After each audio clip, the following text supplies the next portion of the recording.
बिस्मिल्लाहिर्रहमानिर्रहीम अस्सलाम वालेकुम। मैं हूं नुमान रशीद और आप देख रहे हैं मेरा YouTube channel something about statistics. मैं अपने इस यूट्यूब चैनल पर अपने इस लर्निंग प्लेटफॉर्म पर आपको वेलकम कहता हूं। हम सेंट्रल टेंडेंसी का चैप्टर अपना कंप्लीट कर चुके थे। हम मेजर्स ऑफ डिस्पर्शन वाले चैप्टर पर आज आपको इस लर्निंग प्लेटफॉर्म से वेलकम कहते हैं। हम आज स्टैंडर्ड डेविएशन के कुछ न्यूमेरिकल क्वेश्चंस देखेंगे। जो लॉन्ग क्वेश्चंस होते हैं वो मैं आपको बताऊंगा। ये जो बुक है जिसको मैं इस वक्त फॉलो कर रहा हूँ, ये मोहम्मद समीउल्लाह की बुक है और उसके कुछ पेजेस हैं जो एग्जांपल्स हैं वो मैं आपके सामने हाईलाइट कर रहा हूँ। मैं आज इसको आपको अनग्रुप से भी सॉल्व करना सिखाऊंगा और ग्रुप से भी सॉल्व करना सिखाऊंगा और डिफरेंट मेथड से मैं आपको सॉल्व करना सिखाऊंगा कि हम इनको डिफरेंट मेथड से कैसे सॉल्व करेंगे। अपने वीडियो लेक्चर पर जाने से पहले एक छोटी सी गुजारिश कि जिन लोगों ने मेरा चैनल, बल्कि आप लोगों का अपना ही चैनल है समथिंग अबाउट स्टैटिस्टिक्स, अभी तक सब्सक्राइब नहीं किया तो काइंडली इस चैनल को सब्सक्राइब कीजिए और साथ बेल आइकन को हल्का सा पुश कर दीजिए। देखिए जी, मेरे पास एक क्वेश्चन आ जाता है और उस क्वेश्चन का जो सलूशन है वो आपके सामने इस वक्त मौजूद है। हमें कहा जाता है कि फाइंड द स्टैंडर्ड डेविएशन। आप लोगों ने कोएफिशिएंट ऑफ वेरिएशन भी कैलकुलेट करना है और स्टैंडर्ड डेविएशन भी कैलकुलेट करना है। तो सबसे पहले देख लीजिए कि आपके पास नंबर ऑफ ऑब्जर्वेशंस जो हैं वो हमारे पास ये हैं। ऑब्जर्वेशन है 12, 23, 25, 15, 20, 34, 21 एंड 16 एंड 18। और अगर हम इसका सम करते हैं तो हमारे पास इसका जो सम आता है 168 आता है। अब वो कहना ये चाह रहे हैं कि जी आपने इसका स्टैंडर्ड डेविएशन कैलकुलेट करना है। तो मैं स्टैंडर्ड डेविएशन इसको इस फॉर्मूले से कैलकुलेट कर रहा हूँ जो इस वक्त आपके सामने स्क्रीन पर नज़र आ रहा है। तो आप देखिए कि मैंने इसका सलूशन भी किया हुआ है। मुझे सबसे पहले इस फार्मूले के लिए, जो ये फार्मूला इस वक्त आपको स्क्रीन पर नज़र आ रहा है, उस फार्मूले के लिए मुझे सबसे पहले इसका अर्थमेटिक मीन कैलकुलेट करना पड़ेगा। और अर्थमेटिक मीन कैलकुलेट करने के लिए आपको पता है कि फार्मूला वही है कि हमने इनका वैल्यूज़ का सम करना है और इनकी तादाद पर, नंबर ऑफ वैल्यूज़ पर इसे क्या कर देना है, डिवाइड कर देना है। तो और वह टोटल ऑब्जर्वेशंस जो हैं उनका सम अगर हम करते हैं तो वो 168 आता है और हम 8 पे जब डिवाइड करेंगे तो हमारे पास इसका आंसर अर्थमेटिक मीन का 21 आ जाता है, जो मैं इस वक्त हाईलाइट कर चुका हूँ। अब आप ये देखिएगा कि हमने फार्मूला को कंप्लीट करना है और फार्मूला कंप्लीट करने के लिए हमें क्या करना पड़ेगा, हर एक्स में से एक्स बार की वैल्यू को माइनस करना पड़ेगा। तो आप देख सकते हैं कि एक्स मेरे पास इस वक्त 12 है तो अर्थमेटिक मीन जो है वो 21 है। तो x की जगह पर अगर मैं 12 रखूं तो कितना आएगा जी, 12 माइनस 21। तो आंसर मेरे पास कितना आ जाएगा, -9, क्योंकि 12 छोटा है और x बार जो है वो बड़ा है तो इसलिए आंसर नेगेटिव में आएगा। फिर x की जगह पर 23 और x बार की जगह पर 21, 2 आ जाएगा। फिर इस तरह 4 आएगा, फिर -1 आएगा, फिर 13 आएगा और फिर x भी 21 है और x बार भी 21 है तो इसी तरह हमारे पास 0 आ जाएगा। अब x लास्ट वन अगर हम देखें तो फिर -3 आ जाता है, क्योंकि x की जगह पर हमने x की वैल्यू रखनी है 1 बाय 1 और x बार की जगह पर हमारे पास क्या आ जाएगा, 21 आ जाएगा, जो अर्थमेटिक मीन है। अब नेक्स्ट स्टेप में या नेक्स्ट कॉलम में मैंने क्या करना है जी, हर x में से x बार का स्क्वायर मैंने जो माइनस किया था उसका मैंने अब स्क्वायर लेते जाना है और फिर हमने इससे आगे जाना है। तो अब 9 का स्क्वायर लेता हूँ तो 81 आता है, 2 का स्क्वायर 4 16, 6 का स्क्वायर 36 आता है, 1 का स्क्वायर 1, 13 का 169, 0 और 9, उस तरह टोटल करता हूँ तो मेरे पास ये आ जाता है 316 आ जाता है। इसका टोटल करने से मेरे पास क्या आ जाता है जी, 316, जो मैं इस वक्त हाईलाइट कर रहा हूँ। अब फार्मूले के अंदर मैंने वैल्यू को रिप्लेस किया है। अब वैल्यू को जब रिप्लेस करता हूँ तो समेशन x माइनस एक्स बार के स्क्वायर की जगह पर मैं क्या लिखूंगा, 316, जो कि मेरे पास टोटल है और नंबर ऑफ ऑब्जर्वेशन मेरे पास 8 है तो मैंने 8 से इसको क्या कर दिया जी, डिवाइड कर दिया। इसको डिवाइड करने के बाद मैंने अब इसका जब स्क्वायर रूट लिया है तो मेरे पास इसका स्टैंडर्ड डेविएशन का जो आंसर आ जाता है वो आ जाता है 6.28। तो फार्मूला आपके सामने है, सारी कैलकुलेशन मैंने है। आप देख सकते हैं कि मैंने 1 बाय 1 कॉलम्स आपके सामने शेयर की हैं। पहले वैल्यूज़ थी, फिर नेक्स्ट कॉलम बनाया, फिर इसका स्क्वायर का कॉलम बनाया और फिर इस फार्मूले की जो वैल्यूज़ थी उसको हमने रिप्लेस कर दिया। नेक्स्ट स्टेप पे जी अगर हम चलते हैं तो हमारे पास क्या है जी, कोएफिशिएंट ऑफ वेरिएशन है। याद रखिएगा यहाँ पर अभी सिर्फ न्यूमेरिकल सॉल्व करना सीख लीजिए, फिर मैं आपको बताऊँगा कि इसकी इंपॉर्टेंस क्या होती है और हमें क्यों ज़रूरी होता है। मैं इसके लिए इंशाल्लाह अपनी एक नेक्स्ट वीडियो इसके लिए ही हम कवर करेंगे, वो मैं फिर आपको एक डिटेल से इसका टॉपिक कवर करूँगा कि इसकी इंपॉर्टेंस क्या है और इसके यूजेस क्या हैं। फिलहाल फार्मूले की तरफ नज़र दौड़ा लें और आपको समझ आ जाएगा कि कोएफिशिएंट ऑफ वेरिएशन हम क्यों कैलकुलेट करेंगे। वो एक अगला टॉपिक हम इंशाल्लाह अपना वीडियो लेक्चर में कवर करेंगे। देखें जी, इसमें कोएफिशिएंट ऑफ वेरिएशन का सिंपली फॉर्मूला ये है कि हमने स्टैंडर्ड डेविएशन को न्यूमरेटर बनाना होता है और अर्थमेटिक मीन जो हमने कैलकुलेट किया है उसे डिनोमिनेटर में रखकर हम 100 से मल्टीप्लाई कर देंगे और इसका आंसर जो है वो परसेंटेज में आ जाता है। अब कुछ ऑथर्स इसको परसेंटेज में लिखते हैं और कुछ ऑथर इसको परसेंटेज में नहीं लिखते, तो बहरहाल आप पर डिपेंड करता है कि आप इसको परसेंटेज में लिख लीजिए। तो मतलब कुछ ऑथर्स इसको ना यूनिट लेस कहते हैं, तो बहरहाल ये है कि अगर हम परसेंटेज में भी लिखना चाहें तो हमें परसेंटेज में इसका आंसर मिल जाता है। तो बहरहाल कहने का मेरा मकसद ये है कि स्टैंडर्ड डेविएशन की जगह पर अब हम फार्मूला की वैल्यू रखेंगे 6.28 और अर्थमेटिक मीन की जगह पर हम इसको 21 रखेंगे। डिवाइड करके जी 100 से मल्टीप्लाई करते हैं तो हमारे पास इसका आंसर आ जाता है 29.9 और परसेंटेज में क्योंकि ले रहे हैं तो इसीलिए हमारे पास इसके साथ परसेंटेज का साइन आ जाएगा। तो कोएफिशिएंट ऑफ वेरिएशन सिंपली क्या है जी, standard deviation divided by arithmetic mean और 100 से इसको मल्टीप्लाई कर देते हैं। इसे कोएफिशिएंट ऑफ वेरिएशन भी कहते हैं और इसको कोएफिशिएंट ऑफ स्टैंडर्ड डेविएशन का नाम भी दे देते हैं। आगे चलते हैं जी, अब ग्रुप डेटा पे आ गए हैं जी ग्रुप डेटा से भी हम यही फार्मूला सॉल्व करने जा रहे हैं, आपके सामने है और ये मोहम्मद समीउल्लाह साहब की जो बुक है उसकी एग्जाम्पल नंबर 12 है। तो आपके पास ये क्लास इंटरवल दिए गए हैं और साथ उसकी फ्रिक्वेंसीज दी गई हैं। हर क्लास का उसके साथ उसकी फ्रिक्वेंसी, हर क्लास उसके साथ उसकी कोरिस्पॉन्डिंग फ्रिक्वेंसीज हैं। अब आप लोगों को यही फार्मूला कंप्लीट करना है जो इस वक्त आप स्क्रीन पर हाईलाइट हुआ देख रहे हैं। अब इस कॉलम के लिए जिस तरह हमारे पास अनग्रुप में था तो ऑब्वियसली अब ये ग्रुप में आ गया है। तो अब जब हम ग्रुप में आए हैं तो हमें अर्थमेटिक मीन भी ग्रुप डेटा से ही कैलकुलेट करना होगा, क्योंकि उस वक्त हम अनग्रुप से थे तो अनग्रुप से अर्थमेटिक मीन कैलकुलेट किया। अब हम ग्रुप डेटा में हैं तो ग्रुप से अर्थमेटिक मीन कैलकुलेट कर रहे हैं। तो फर्स्ट ऑफ ऑल हमने अर्थमेटिक मीन कैलकुलेट करना है। अर्थमेटिक को कैलकुलेट करने के लिए हमें सबसे पहले किस चीज़ की ज़रूरत पड़ेगी जी, एक्स की ज़रूरत पड़ेगी, यानी कि मिड पॉइंट्स की ज़रूरत पड़ेगी। तो आपको मिड पॉइंट्स बनाने आते हैं, इनको ऐड करें और इनको 2 पे डिवाइड करें, यानी कि 10 प्लस 19 और 2 पे डिवाइड करें तो 14.5 आएगा। फिर इसका मिड पॉइंट जो होगा वो इसी तरह करके 24.5, फिर इसी तरह इसका 34.5, इसी तरह इसका 44.5, इसी तरह इसका 54.5 आएगा। अब आपने अर्थमेटिक मीन के लिए फॉर्मूला आपको पता है, वही पुराना फार्मूला, डायरेक्ट फार्मूला ही है, कोई नया फार्मूला हम नहीं लगा रहे। तो इसके लिए आप लोगों को मिड पॉइंट की ज़रूरत पड़ेगी, मिड पॉइंट आ जाएगा और उसके बाद हमने अर्थमेटिक मीन के लिए फार्मूला क्या है, एफ एक्स है। तो एफ भी है जी आपके पास और एक्स भी है, एफ को एक्स के साथ मल्टीप्लाई करेंगे, एफ एक्स का कॉलम आपके पास बन जाता है। अब जब अर्थमेटिक मीन के लिए हमें पावरफुल कैलकुलेशन आ गई है तो हमने क्या करना है, 3500 जो हमारे पास ये आ जाता है उसको हमने न्यूमरेटर बनाना है और टोटल फ्रीक्वेंसी जो है उससे हमने क्या कर देना है जी, इसको डिवाइड कर देना है। तो डिवाइड करने के बाद हमारे पास अर्थमेटिक मीन का आंसर जो आ जाता है वो आ जाता है 35। अब आपने एज यूजुअल जैसे कैलकुलेशन पहले की थी अब वही करेंगे। अब x में से x बार को माइनस करना है। अब x क्या है जी, हमारे पास 14.5 है और उसमें से x बार को माइनस करना है, यानी कि 35 को। तो ऑब्वियसली 14.5 स्मॉल है और 35 बड़ा है, तो हमारे पास क्या आएगा, -20.5। फिर इस तरह 24.5 में से माइनस करेंगे, फिर 34.5 में से, फिर इस तरह करके हमारे पास 44.5 में से और 54.5 में से। तो आप देख सकते हैं कि सारा कॉलम आपके सामने इस वक्त तरतीब में आ चुका। अब नेक्स्ट कॉलम में मैंने क्या करना है, इसी का स्क्वायर कर लिया, यानी कि -20.5 का जब स्क्वायर करूंगा तो 420.25 आएगा, 10.5 का। और ये सारी कैलकुलेशन आपके सामने है, इसको बताने की ख़ास ज़रूरत नहीं पड़ेगी जी। अब इसके बाद हमने इसी कॉलम को फ्रीक्वेंसी के साथ मल्टीप्लाई कर दिया, यानी कि 420.25 को 5 के साथ, तो हमारे पास ये कॉलम आएगा। फिर इसी तरह करके हमारे पास यानी कि सेकंड कॉलम और यहाँ से ये जो सेकंड लास्ट कॉलम है ये दोनों मल्टीप्लाई हो रही हैं। याद रखिएगा कि अगर आप लोगों को इस फॉर्मूले से कैलकुलेशंस करनी है तो उनके लिए जो जो फॉर्मूले आपके सामने, जो जो कॉलम्स आपके सामने बनेंगे वो मैंने 1 बाय 1 आपके सामने लिख दिए हैं। अब इसमें डाटा कोई भी आ जाए, किसी भी किस्म का डाटा आ जाए, आपके कॉलम्स आपने यही बनाने हैं। x में से x बार को माइनस, x माइनस x बार को स्क्वायर, फिर और यही वाला कॉलम जो है वो आखिर में इस फ्रीक्वेंसी वाले कॉलम के साथ मल्टीप्लाई होता चला जाएगा।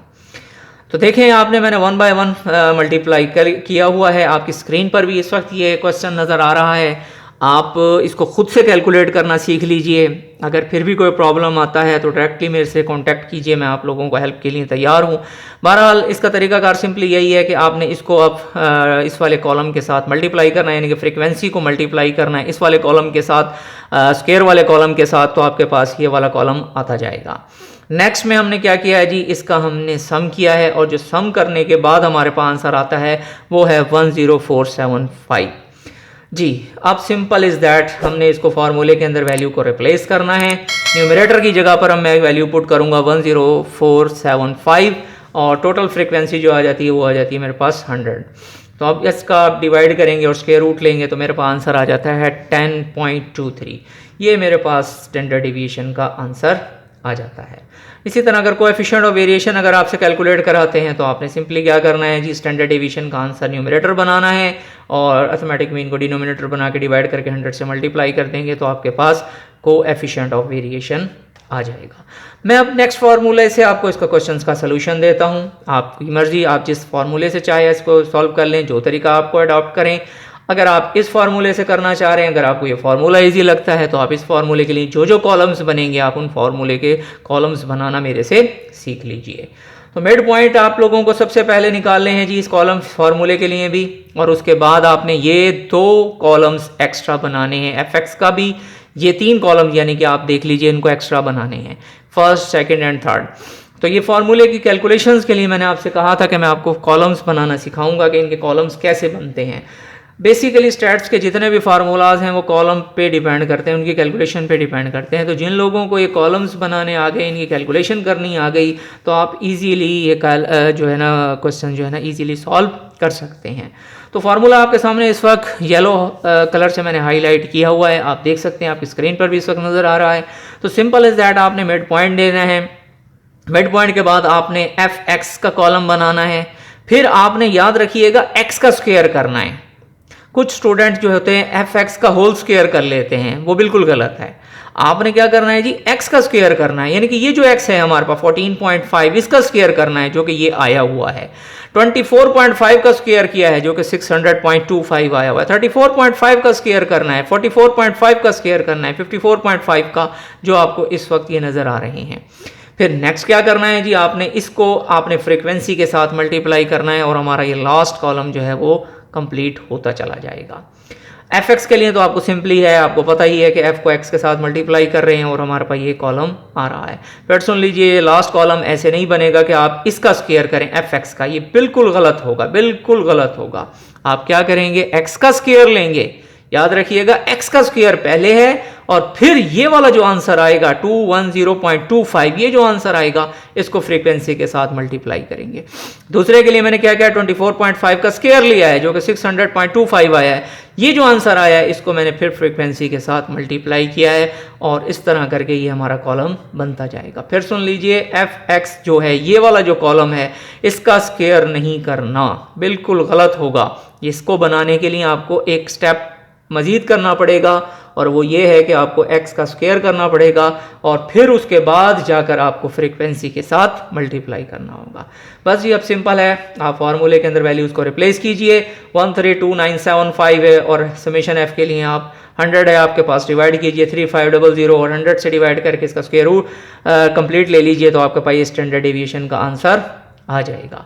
और याद रखिएगा ये वही क्वेश्चन था जो हमने पहले वाले उसमें स्लाइड में किया था, तो आप देख सकते हैं कि उसका आंसर भी 10.23 आ रहा था और इस मेथड से हमने कैलकुलेट किया तो इसका आंसर भी 10.23 ही आ रहा है।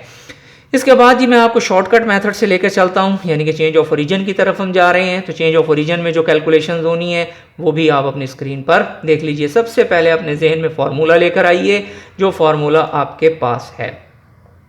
तो आपको x से अब d बनाना है जी। मैं x से d बनाने के लिए सबसे पहले a को सिलेक्ट करूंगा और a मेरे पास इस वक्त क्या मैंने रखा हुआ है 34.5 रखा हुआ है।